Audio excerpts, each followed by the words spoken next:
Hi, welcome to the Eyes on Film podcast. I'm Bubba. I'm Bella, and today we're doing a deep dive on Bubba's favorite movie, The Thing. Yeah, The Thing. Yes, so happy. How excited are you for this? I am unbelievably excited. I just for preparation, I've watched this movie in the past 2 weeks probably about 5 times. I think me too. I think me too. Yeah. So today, everyone, just so you know, we are trying a little bit of a different format. We've gotten some feedback that our deep dives are, very interesting and fun to watch, but they're really long. And we want to make our content more accessible to everyone. So we're still gonna record pretty much the same way, but we're gonna start releasing the deep dives in chapters. So it'll be a little bit more structured. It's still going to have that fun kind of freeform energy and vibe, but we want everyone to actually be able to go through all of this. So, little bite-sized morsels, as it were. Exactly. Yes. So we're gonna experiment a little bit. So bear with us. Knock on wood, we have most of the technical stuff figured out, so it should go a little more smoothly today. Fingers crossed. Let's, cross your toes too, just in case. Cross everything. Yeah, because, oh my goodness, this has been brutal. But we're getting there. We are getting there. We're going to start with some basic information about the film. Yeah, absolutely. Yeah, so the movie is The Thing, 1982 was the release date. John Carpenter, amazing director, known for sort of like low budget or lower budget movies, but really effective stories, interesting stories, and just well made, well shot, efficiently shot movies with great actors. Like, he put his money into actors and he put his money into effects, and that's where it was. Like, usually simple production, simple studios, stuff like that. So anyway, do a deep dive just on John Carpenter if you wanted to, but we will definitely do that. We do want to do deep dives on directors. At some point, John Carpenter will definitely be there. But can you give us a couple of his other movies, just so we know? The Halloween movies, like, if you know Halloween, you know John Carpenter, and he does all the music for them and all that stuff. Escape from New York, huge. He's got such a long list of great movies. Do you want to tell us a little bit about the cast? One of your all-time favorite actors is the lead here. So Indeed. Yeah. Kurt Russell, who's plays McCready, who's the protagonist, the lead person. Although it is kind of an ensemble cast, Kurt Russell is really the star of the show. And then we have Wilford Brimley, who, for me, I think is my favorite character in this movie. He plays Blair. And then Richard Masur as Clark. Watch Clark. Keith David, who's very famous. Also another Carpenter movie, They Live. He was in They Live with Roddy Piper. Another fantastic Carpenter movie. T.K. Carter as Knowles, David Clennon as Palmer, Donald Moffat as Gary, Gary,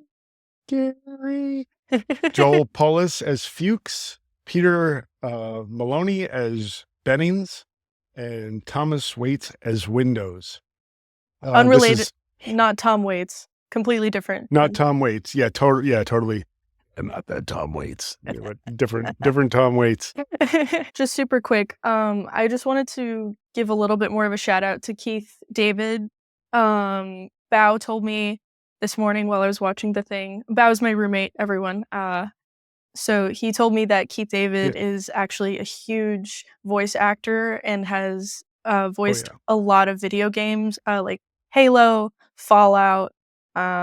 He's in the reboot of Mortal Kombat. So just so everyone just so everyone can kind of get a more modern idea of who this guy is, because he's a really impressive person and a really great actor and really great voice actor. So I know Kurt Russell is the big name here, but Keith David really is Keith David is huge. If you don't recognize his name, you'll see his face and you'll or hear his voice. Recognize him.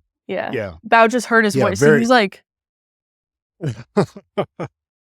Yeah, Keith David's pretty impressive, resume. Very prolific actor. So, yeah, very cool stuff. So, what genre does this movie belong to? this is horror sci-fi. Awesome. Awesome. Creature horror sci-fi, which Horror. I love. Horror. Horror. Horror. It's horrifying. Isn't it It is horrifying, wicked Donna? horrifying. It's super horrifying, that kid. So we're gonna move on to plot and story. Sure, yeah. Yeah. So can you give us a brief summary of the plot? Just Sure, kinda. yeah. So basically it's a horror creature thing. There's a alien that has crash landed on Earth a long time ago. In a And galaxy far, far away, perchance? no, it's very close actually here. On Earth? Yes, on Earth indeed. And And where does this take place? in the Arctic. It's an Antarctica research station. So it's in a very desolate area. There's no cities or anybody else nearby. It could be considered a chamber piece in ways. I consider it a And chamber piece. I would consider it also, it really is more of an ensemble filming. I mean, there are definitely big stars in it. There are stars that are more featured than others, but it really is, it wouldn't work if it wasn't an ensemble. It's definitely got that claustrophobic out in the Arctic feeling, which I just love from movies. Although I can't stand being in the cold anymore, I love watching those movies. So I do really like the yeah, setting of this movie.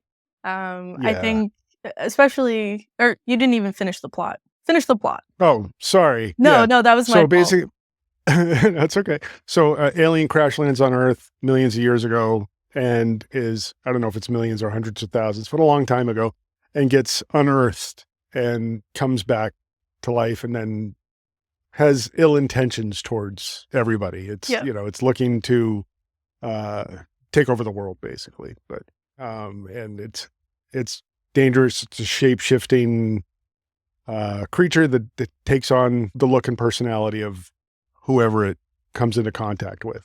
I wouldn't say personality. I would definitely say appearance. But I think No, it does take on the personality. It remembers, like it can walk among you. right, but it doesn't have the memories of. I think it does. Does it? Yeah. Yeah. So it's pretty Cool. smart in that respect. They don't, it's not blatantly obvious that it does that, but Mm, it does do that. And it's very well concealed in the way it does stuff. So it's mhm. very subtle. So it's not something that's like, that's the alien walking around and acting like, a lot of it is you just don't know. And nobody's sure who the creature is. And there's that mystery of who can you trust, who can't you trust, and that whole thing. And everybody's getting blamed for being the creature and stuff like that. It does a very good job in concealing and hiding itself. So that's Yeah. the overall plot.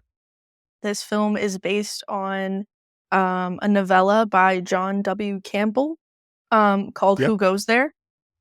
I had no idea it was based on a book. I think that's really cool. Yeah. Yeah, it's great. And the original thing, there was a thing I think in the 50s, The Thing from Another World, 50 1951. thing from 1951. Actually a really good movie. I watched it again and it is really good. It's different. Yeah. There are things that Carpenter used to cross over from and gave homage to in the original. He included in this remake. And it was very interesting to watch it again with a little bit fresher eyes than I had before. But yeah, it was really actually a good movie. I enjoyed it very much. Cool. But yeah, Awesome. How would you rate the creativity of this story? I think it's incredibly creative. Creature comes in, causes trouble, tries to kill everybody. Not original. The way this was done, very original. The creature effects were like nothing that anybody had seen before. Yeah. I mean, this really broke ground for incredible creature effects. Carpenter he was out of his mind when he was coming up with this stuff. It was just crazy, the stuff they did. and really groundbreaking, like absolutely groundbreaking. Like other movies have used like aspects of this movie time and time again. It wasn't a commercial success when it came out. It was up against a bunch of other like it was up against like Alien when it came out, which was a whole thing unto itself. So it wasn't commercially successful, but there were people who took the time to appreciate what Carpenter did with this, and it Yeah, grew it became a cult huge. classic. Yeah. It became a cult classic, and now it's considered a film classic. Oh, yeah. Not just in a cult, um, you know, genre, but as a just a horror classic. So it's finally gotten the respect it deserves. Yeah, I think that's something really cool about, cult movies is often it takes some time, but Yeah. often those diehard fans and that kinda community will bring attention and give these films the recognition they deserve. It's good to see it happen with this movie because it is just so great. Like, there's just so many things. Anyway, I'm glad we're doing a deep dive because I just get to talk about it. What are the main themes of the movie? The undercurrents that are throughout? Yeah, it's isolation, claustrophobia, there's paranoia, there's issues of trust amongst your friends or the people you know, and xenophobia, not just with like in the term of xenophobia, like of aliens, but anything that's different than you know, like not knowing what things are. And even in the very beginning, and everybody's scared of new things coming in and with due reason, like, you know, Yeah.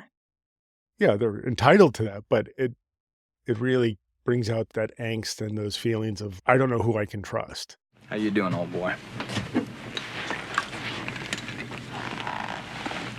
I don't know who to trust.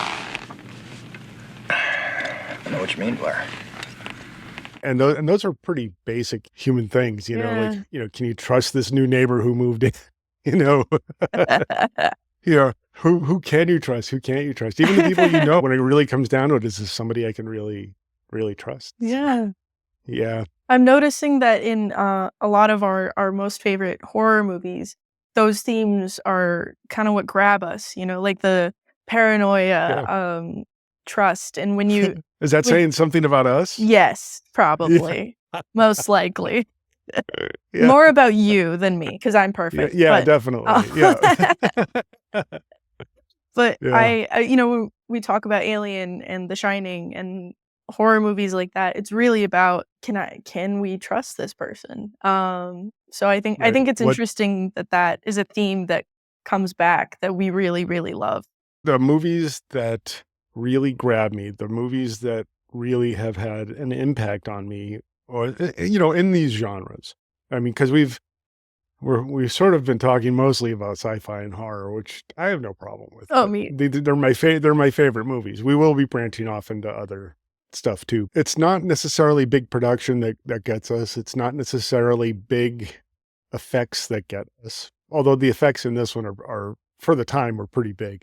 It's the story, it's the character development, it's the mood and the feel that a movie conveys that really makes great movies or makes great horror and sci-fi. It's the tension between the people, it's the tension in the environment that creates it. You can do huge stuff like Star Wars, and they're great movies. Star Wars, all the Star Wars movies. I love the original 3, but those, you know, they're great movies. They're not, for me, the movies that like they capture my imagination, definitely, but they're not the movies that wrap me up into them, that make Mhm. me obsessive about watching it and looking for the details and the dynamics between people. It's more subtle in these types of movies, which for me is a big deal. Yeah, I love that. But that made me think, just a little side quest real quick. There was an interview, with Mark Hamill, yeah, about Star Wars, and they were talking about that scene in the trash compactor, and how afterwards, all of a sudden everyone was dry and their hair was perfect, and Mark yeah, Hamill had said how he brought it up to Harrison Ford in the moment, like, "Hey, that doesn't make sense continuity-wise," and I it's not guess that kind of film, kid. exactly. Yeah, But I yeah, think that, you know, it was funny, like, it was a comedic moment in the interview, but I think that really yeah, speaks to how filmmakers and actors approach different movies. So, like, with blockbusters and stuff like that, they're not looking at the details as much as John Carpenter would. So it's just Yeah. it's interesting to me how these big budget films, you lose a lot of that focus on detail, which, isn't always necessarily a bad thing. But Well, I think it's the intimacy between the characters mm, that you miss, that's a really right? good point. That's a Yeah, it's really the good intimacy point. between because you're looking at like bigger dynamics of like, in Star Wars, things are big. Everything's big. Gunfights are big, all this other stuff. Coincidentally, one of the more interesting scenes in Star Wars was that trash compactor scene where it's in a very closed space. And that like had everybody gripped. Like everybody remembers that scene because I have a Lego everybody was set of so that scene. close. Yeah. Oh yeah. Yeah. Yeah. So, yeah. So I think that makes it very interesting. And then going off to something else. And then it's kind of like, okay, well, that's all over now. Let's move on to the big stuff. Yeah. So yeah, I think the small, intimate stuff really grips you and brings you into to their personal world. I mean, And then moving. as you always say, limitation breeds innovation. So I Absolutely. think Yeah. that really applies here. Absolutely. Yeah. Yeah. Do we want to move on to characters and acting? Talk a little bit about the character dynamics and some standout roles, standout Absolutely. scene. You said that Blair is your favorite character. Can you talk about why? I think so. Well, Wilford Brimley he was always kind of seen as like this wholesome actor, he's like, he would do like, granola commercials and, stuff Really? like that. And yeah, he I was didn't like know the that. spokesperson for grape nuts. Yeah. Like, and, That's yeah, awesome. he was, I know, it's really funny, but he was like always seen as like, Americana kind of guy and all that stuff. And then having him in this, you're kind of like, what is Wilford Brimley doing in this movie, And his acting was spectacular. Like you were able to identify with him as a character. You were able to see him and be somebody that you would identify with. Like you could see him as being somebody who's in your life, right? Like he was like an identifiable person. Like, you've seen this person before. The way he acts and the realism that he brought to that role, that there's a sensitivity to it. He has a determination in it. He starts off as he knows that this virus cannot get out. This creature cannot get out of this. And he's driven by principle and by doing what he knows is right. And the way he thinks and his paranoia you can see it working in his brain. And then there's scenes when he's like out in the shack and he's feeling desperate and alone. And I don't want to stay out here anymore. I want to come back inside. it's funny, but it's sad, but the way he plays it, he's like, I want to come inside. Like you feel bad for him. You want to let him in, but you don't know if you can because he's like, He's got a noose hanging next to him. Like, yeah. He's got a noose hit. Yeah, he's kind of gone over the edge a little bit. There's so much to him. And he's also a scientist. So he's examining the creature in its kind of like frozen form. And he's, our favorite line. This, for instance. That's not dog. That's not He's dog. going, this, for example, that's not dog. Like the way he's like talking to people and conveying that information. So good. He's so good. So as far as like acting performances, I think his acting was, I love Kurt Russell. I love everybody in that movie, everybody who acted in that movie. But I think as far as like pure acting chops, I think Wilford Brimley just like above everybody. He just did such a good job, such a relatable character that you could empathize with.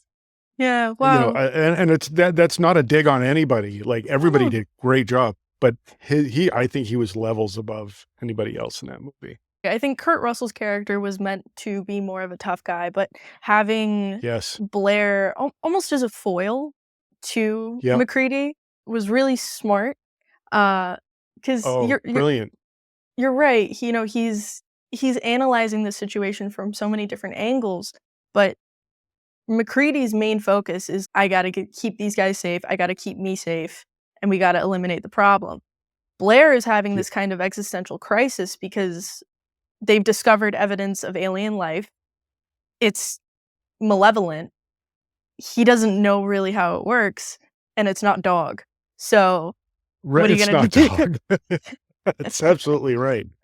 Yeah. McCready's very, sort of a typical action hero, and that's not saying a bad thing. And he does it spectacularly. And he does show like depth and everything in all, in that role in its entirety.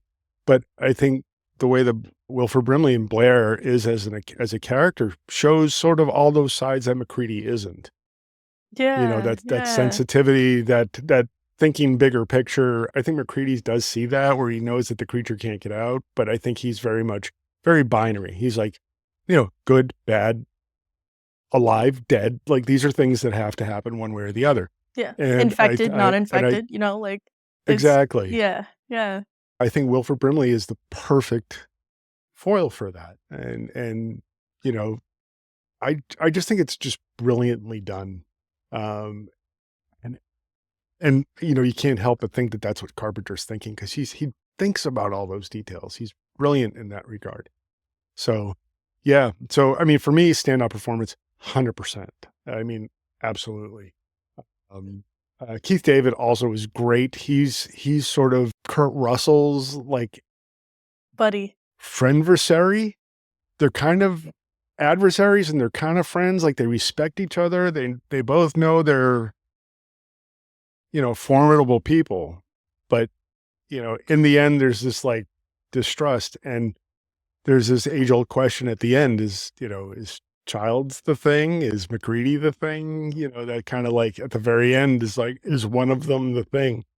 And so there's a lot of questions that Carpenter leaves you with, begging for answers for. But Yeah. but Yeah. yeah, but I think they're all great. I think Donald Moffat is one of my favorite moments in the movie, where he's sitting tied to that bench, and they've foiled the thing at one moment, and he's like, I know you guys have had a really hard time.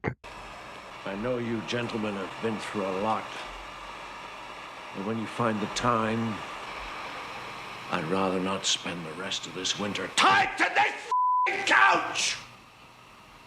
But can you get me off it? Oh my God. Please, yeah. That is a great line. And Yeah. that's so awesome. Oh, yeah. That whole scene when the guy on the end is just, It's it's so funny. It's awesome. I think It's so great. that's one thing I do love about this movie, is it's really funny. It's It is. It's really hilarious. funny. There's so much humor in it. Shit, Doc, I'll give you the lift. No problem. Forget it, Palmer. Hey, thanks for thinking about it, though. Yeah. And it reads as very realistic, like Yeah. it reminds me a lot of Jaws in that way. Yes. Where it's that similar kind of humor. It's, for lack of a better term, like guy humor, where it's just they're ragging on each other, they're making like awful jokes. And then there's so much dark humor in it too. And that scene with Blair in the shed and the noose gets me every time. I'm not gonna harm anybody, and there's nothing wrong with me. And if there was, I'm all better now. It's That so is just fun. And nobody references the noose at all. Nope. It's never mentioned. It's just there. Like, okay, yeah, that's it. Nobody. It's not even no wink to it. Nothing. It's just hilarious. Just a little tie back to Jaws. I just want to let you know. So, one of my favorite actors of all time is Robert Shaw. Really? And, yeah, you would never know that, but he plays Quint. He plays Quint. I have my Quint I like hat your hat on today. That's a nice Thank hat. you very much. Yeah, it's my Quint hat. I'm so happy to have it. So he plays Quint in Jaws, and Robert Shaw is a phenomenal actor, done a ton of stuff, but I didn't pay attention to him until later on as anything other than Quint in Jaws. But if you really look up this guy's history in movies and his filmography and stuff, he's what an incredible actor. Anyway, so when John Carpenter was casting for McReady, he was looking for a Robert Shaw type actor to play McReady, Oh, okay. which I think is just That's awesome. So when he found Kurt Russell, he was like, "There's never going to be another Robert Shaw, but You you know, know, that Kurt comes Russell's pretty pretty close. close." That's awesome. Yeah, That's so cool. yeah, so Kurt Russell's supposed to be Robert Shaw or vice versa, or however that works out. But I just think that's a really cool little nodule of information.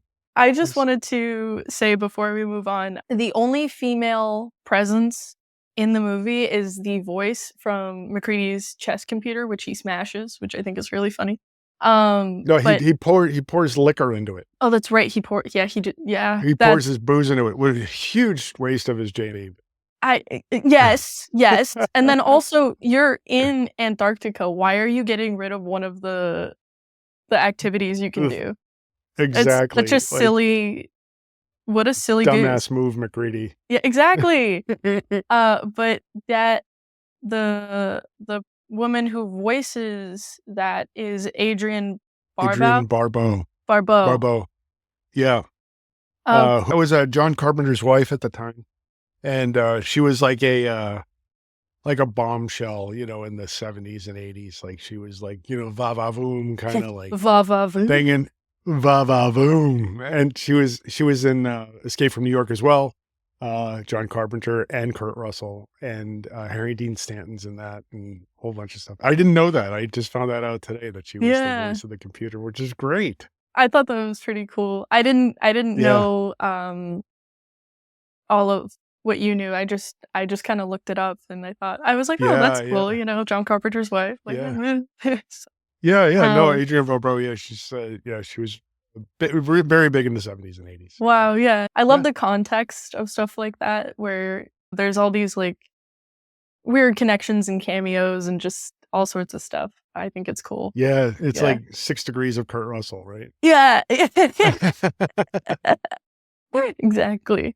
Oh, real quick, everyone. I got a new chair. You can't see it that well, but oh, yes. Yes, I was previously using a beanbag chair.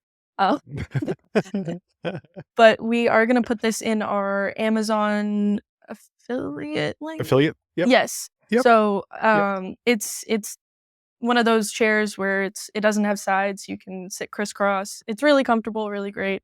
Both of our cameras and just all of our equipment is on there. So take a look there.